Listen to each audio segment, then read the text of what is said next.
Hi everyone, welcome to my YouTube channel. हमारी जो पिछली क्लास थी उसमें हमने देखा था कि जो जनरल डिस्कशन किया था कि यूपीएससी का जो एग्ज़ाम होता है उसका कब एग्ज़ाम होता है, उसके लिए एलिजिबिलिटी क्या होती है, उसका एग्ज़ाम का पैटर्न क्या होता है। उसके बाद हमने देखा कि एग्ज़ाम का पैटर्न प्रीलिम्स पहले होता है, फिर मेंस होता है, फिर इंटरव्यू होता है। फिर प्रीलिम्स में हमने देखा था कि 2 पेपर होते हैं। 2 पेपर में एक जीएस 1 होता है, एक जीएस 2 होता है।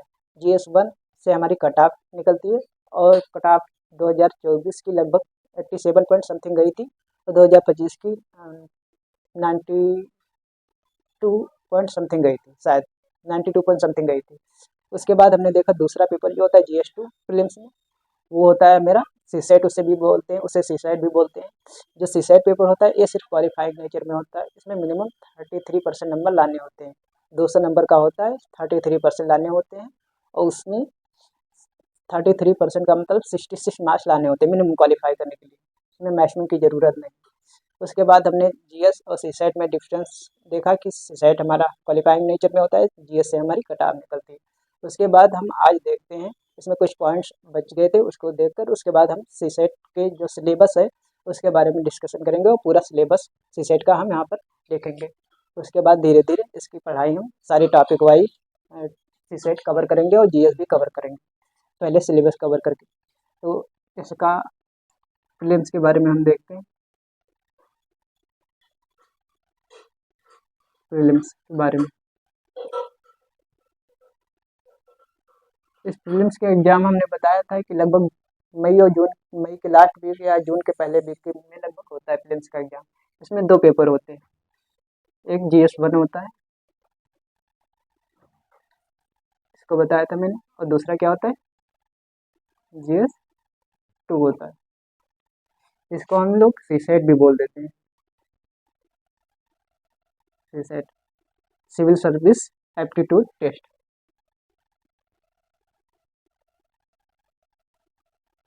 सीसेट भी बोल देते हैं। इसमें इसकी क्या होती है, ये कट ऑफ निकलती है इससे, और ये मेरा क्वालिफाइंग नेचर में होता है। इसकी कट ऑफ 2024 में लगभग 87 पॉइंट समथिंग गई थी और 2025 में इसकी कट ऑफ लगभग 92.66 गई थी। इसका मतलब कट ऑफ लगभग 90 टू 100 के बीच में ही रहता है, कभी कुछ कम कभी ज़्यादा। ये जनरल की कट ऑफ है, ये जनरल की कट ऑफ है। जो जनरल कैटेगरी वाले हैं, जो ओबीसी, एससी, एसटी या ईडब्ल्यूएस हैं, उनके कुछ नंबर 1-2 नंबर कम हो जाते हैं। ये था। अब इसके सीसेट के बारे में हम देखते हैं। सीसेट क्या होता है, ये दोनों पेपर एक ही दिन होते हैं, दो अलग अलग दिन नहीं होते हैं दोनों पेपर। पहले ये होता है, उसके बाद ये होता है। अब ये जीएस 2 जो सीसेट पेपर है इसके बारे में हम देख लेते हैं। जनरल सीसेट, ये हमारा क्वालिफाइंग नेचर का होता है, सिर्फ क्वालिफाई करना है क्वालिफाइंग नेचर में।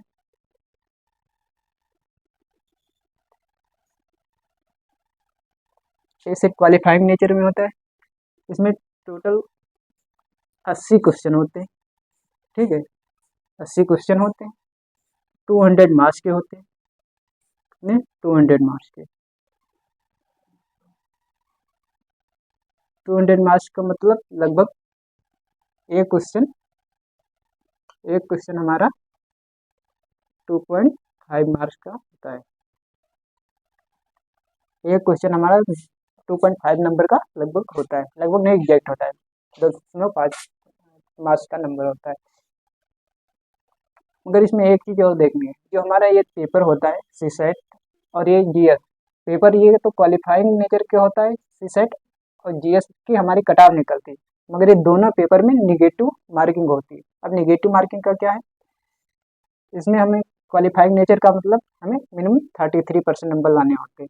33% नंबर लाने होते हैं। 33% का मतलब एग्जैक्ट हमें 66 नंबर लाने होते हैं। इससे ज़्यादा आ जाते हैं उससे हमें फर्क ही नहीं पड़ता, इससे कम नहीं आने चाहिए। अगर 65 भी आ जाते हैं तो हमारा ये क्वालिफाई नहीं होता है, ठीक है।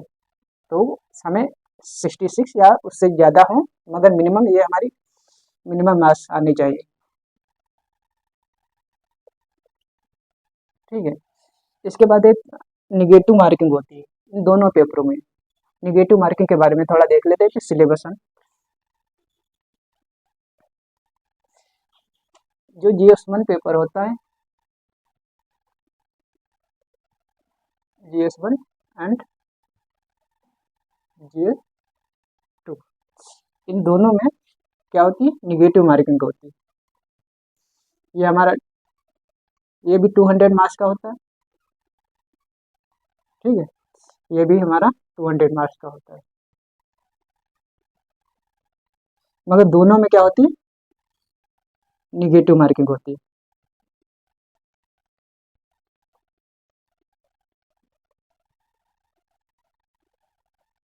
निगेटिव मार्किंग होती है, दोनों में निगेटिव मार्किंग होती है, GS1 में भी होती है, GS2 में भी होती है। GS निगेटिव मार्किंग का मतलब, अगर आप एक क्वेश्चन गलत करते हैं, 1 क्वेश्चन गलत करते हैं, तो जो तुम्हारा सही हुआ होगा उसका 1/3 भाग मार्क्स काट लिया जाएगा। एक क्वेश्चन गलत होने पर 1/3 मार्क्स नंबर काट लिए जाते हैं, जो सही हुआ होगा उसका।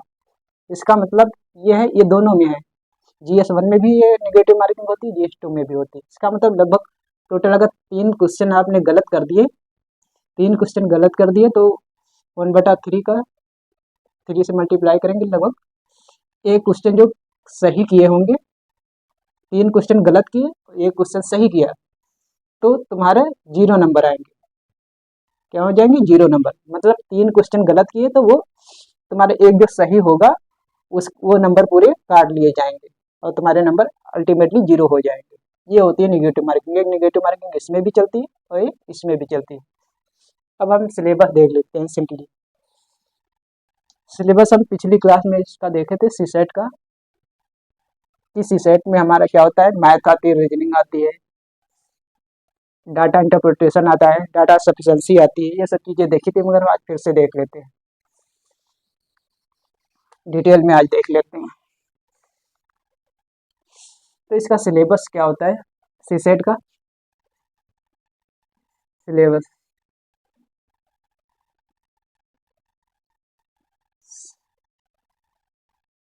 सिलेबस ये होता है कि इसमें पहली तो बेसिक न्यूमेरेसी आती है,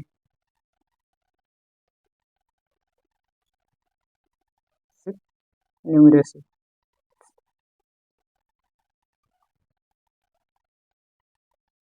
या इसे मैथ भी बोल सकते हैं, मैथमेटिक्स इसको बोल सकते हैं, ठीक है। बेसिक न्यूमेरेसी मतलब मैथ आती है, ठीक है, ये हो गया। दूसरा कौन सा इसका सिलेबस का हिस्सा है, दूसरा है रीजनिंग, ठीक है।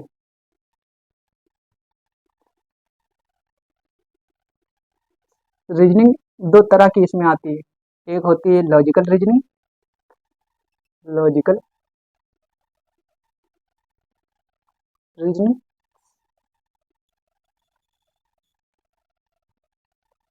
और दूसरी क्या होती है, analytical reasoning, analytical reasoning, analytical reasoning होती है, ठीक है। और तीसरा इसका सेगमेंट क्या होता है, तीसरा सेगमेंट सिलेबस का होता है कॉम्प्रिहेंशन,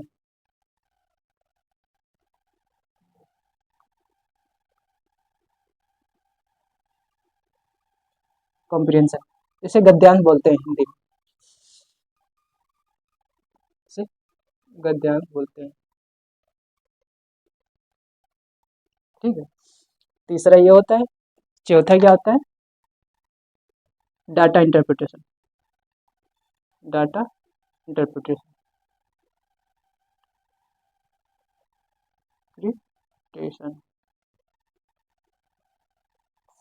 डाटा इंटरप्रिटेशन आता है। पांचवा सेगमेंट इसमें क्या होता है, पांचवा सेगमेंट होता है डाटा सफिशिएंसी, डाटा सफिशिएंसी, सबसे टिपिकल क्वेश्चन इसी के होते हैं, डाटा सफिशिएंसी के, 1 2 3 4 5। और छठे नंबर पर इसमें आता है डिसीजन मेकिंग,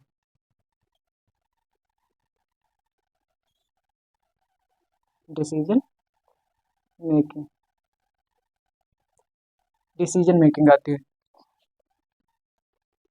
तो सातवें नंबर 7वां सेगमेंट है, पहला ये हो गया बेसिक न्यूमरेसी, मतलब मैथमेटिक्स कह सकते हो इसको। Reasoning, logical reasoning and analytical reasoning 2 भाग में होती है। उसके बाद कॉम्प्रिहेंशन गद्यांश आता है, फिर डाटा इंटरप्रिटेशन आता है, फिर डाटा सफिशिएंसी आती है, फिर डिसीजन मेकिंग भी आती है, और इसमें एक और है इंटरपर्सनल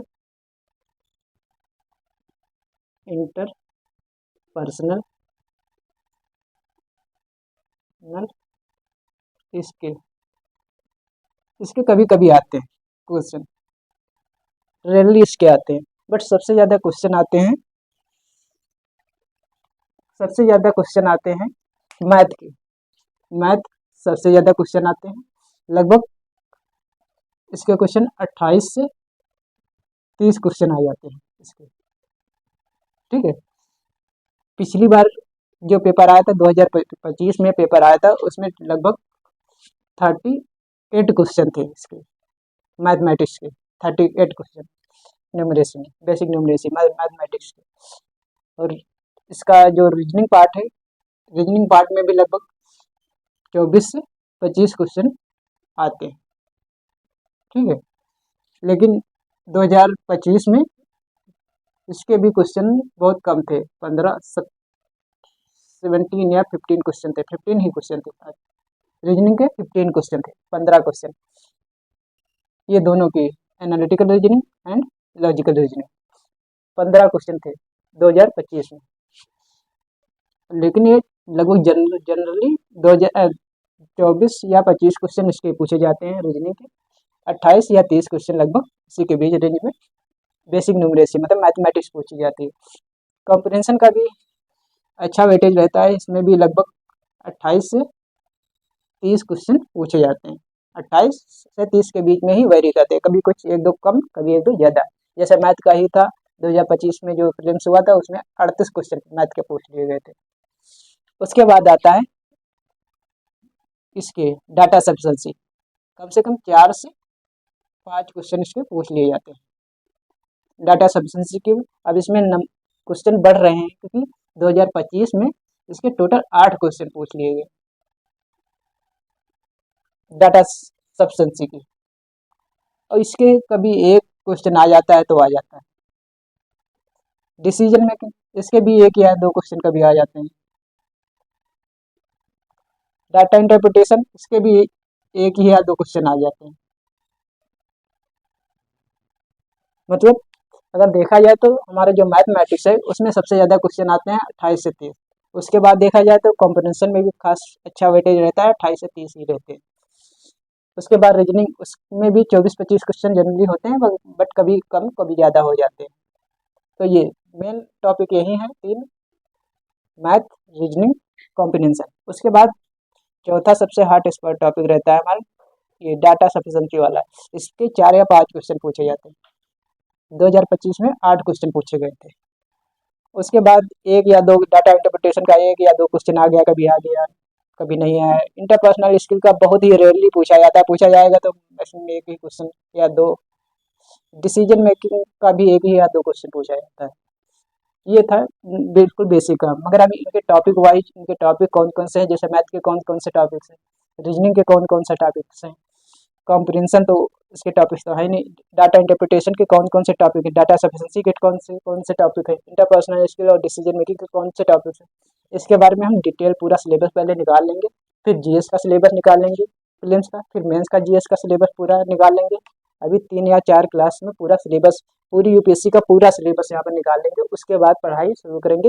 एक दिन जीएस की क्लास लेंगे प्रीलिम्स की, और एक दिन सीसेट की क्लास लेंगे। सीसेट में 3 दिन मैथ ले लेंगे, 3 दिन रीजनिंग ले लेंगे। फिर मैथ और रीजनिंग जब खत्म हो जाएगी फिर और सारे टॉपिक्स कवर करेंगे।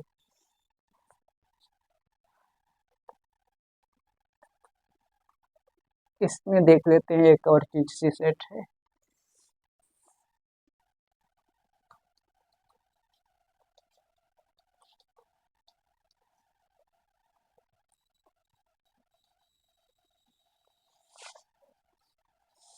सीसेट में जो मैथ आती है, ठीक है, चलो रहने दो। अब इसमें क्या हम किसका सिलेबस पहले निकालें, मैथ का।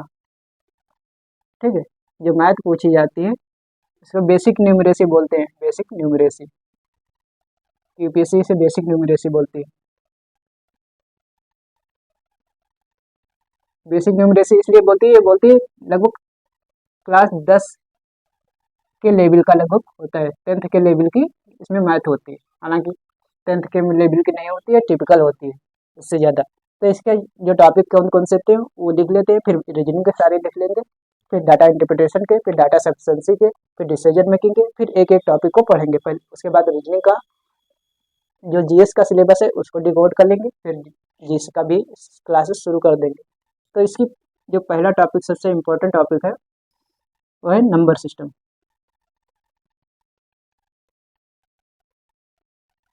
नंबर सिस्टम पहला टॉपिक कौन सा है? नंबर सिस्टम, संख्या पद्धति। दूसरा कौन सा टॉपिक है इसका? जो अच्छा टॉपिक है परसेंटेज। परसेंटेज परसेंटेज तीसरा इसका टॉपिक है, अच्छा टॉपिक मिल जाएगा तुम्हें तीसरा, एवरेज मिल जाएगा। एवरेज, औसत निकालना। चौथा टॉपिक इसका एलसीएम एंड एचसीएफ। इसका पांचवा टॉपिक है, पांचवा टॉपिक प्रॉफिट एंड लॉस। इसके भी अच्छे क्वेश्चन आते हैं। Profit loss, profit loss. पाँच छठा हमारा इसका टॉपिक हो जाएगा टाइम एंड वर्क।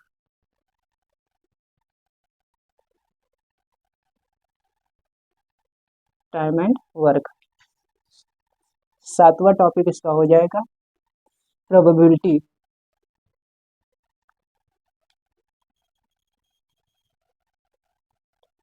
सातवां टॉपिक इसका आता है प्रोबेबिलिटी का। इसके भी अच्छे क्वेश्चन आते हैं, इसके भी अच्छे क्वेश्चन आते हैं, इसके भी अच्छे क्वेश्चन आते हैं, इसके भी बढ़िया क्वेश्चन आते हैं, इसके तो आते हैं, इसके भी अच्छे क्वेश्चन आते हैं। पांच ये टॉपिक हैं जिनके क्वेश्चन अच्छे आते हैं। आठवां टॉपिक इसका है टाइम एंड डिस्टेंस। नहीं, टाइम एंड डिस्टेंस से पहले वो टॉपिक लिख लेते हैं जो ज़्यादा नंबर देता है, permutation and combination.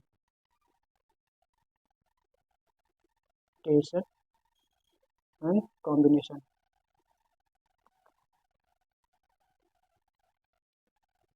Permutation and combination, ये 8 टॉपिक हो गए। उसके बाद हमारा नवा टॉपिक होता है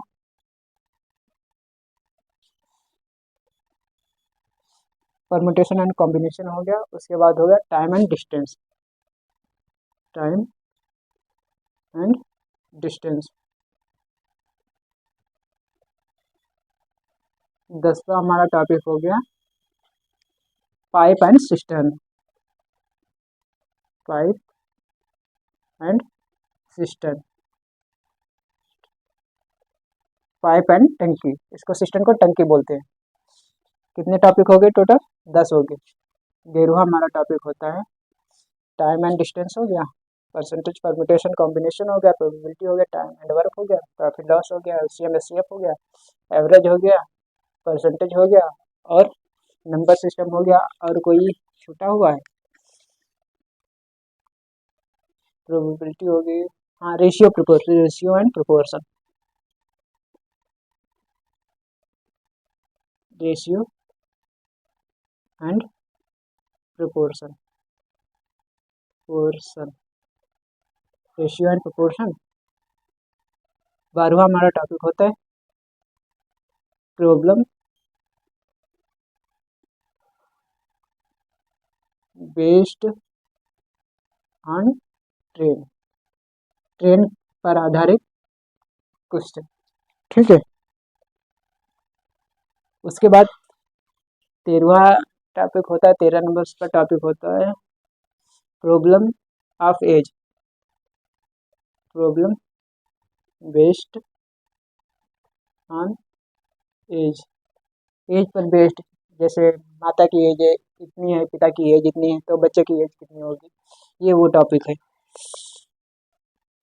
और कोई टॉपिक याद आ जाए, क्योंकि ये जो इम्पोर्टेंट टॉपिक थे वही ज़्यादा यहाँ पर लिखे हुए हैं। पर जो इम्पोर्टेंट टॉपिक थे वही लिखे हुए हैं। हाँ, एक और टॉपिक है 14 नंबर का है एलिगेशन। एलिगेशन भी अच्छा टॉपिक है, एलिगेशन। और लास्ट टॉपिक है हमारा 15 नंबर का सीरीज। सीरीज और एक तो सीरीज श्रेणी जिसको बोलते हैं। और इसका एक और 16 नंबर का टॉपिक है boat and river. Boat and river मतलब नाव और नदी में, नदी में जब नाव चलती है तो डिस्टेंस निकालना। ये पूरा सिलेबस हमारा मैथ का हो गया। इतने ही टॉपिक इम्पोर्टेंट है, मगर इसमें 2025 में इस नंबर सिस्टम से टोटल 17 17 क्वेश्चन आए थे। सॉरी 15 क्वेश्चन सिर्फ मैथ से आए थे, नंबर सिस्टम से ही आए थे 15।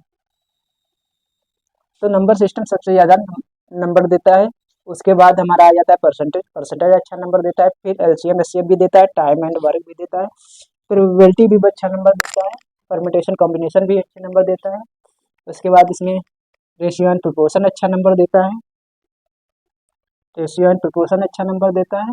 ये number system, percentage, LCM HCF, profit and loss, time and work, probability, और कौन सा हो गया इधर प्रॉब्लम बेस्ड ऑन एज, ये भी आ जाता है। और टाइम एंड डिस्टेंस ये भी आ जाता है। और सीरीज, ये जो हमने रेड कलर से इसको नोटिफाई किया है, ये ज़्यादातर क्वेश्चन देते हैं। जैसे नंबर सिस्टम सबसे ज़्यादा क्वेश्चन देता है, लगभग 12 से 15 क्वेश्चन मिल जाते हैं सिर्फ नंबर सिस्टम से। अब हम अगली क्लास में जो सेट का जो रीजनिंग पोर्शन है, रीजनिंग के सारे टॉपिक लिख लेंगे, फिर कंप्रेंशन, फिर डाटा इंटरप्रिटेशन के सारे टॉपिक लिख लेंगे। क्योंकि टॉपिक जब बच्चे में लिखे हुए होंगे फिर टॉपिक वाइज हम पढ़ाई करेंगे। जैसे नंबर वन सिस्टम में, नंबर सिस्टम के अंदर जितने टॉपिक्स हैं, सब टॉपिक्स हैं वो पढ़ाई करेंगे। फिर परसेंटेज है, परसेंटेज के बेसिस पर पढ़ाई करेंगे तो आसान पड़ जाएगा। उसके बाद जीएस का सिलेबस हम कवर करेंगे। जीएस में देखेंगे कौन कौन से इंपॉर्टेंट है प्रीलिम्स के लिए और मेंस के लिए। उसके बाद जब पूरा सिलेबस हमारा 3 या 4 लेक्चर में कवर हो जाएगा, उसके बाद हम पढ़ाई शुरू करेंगे। Thank you.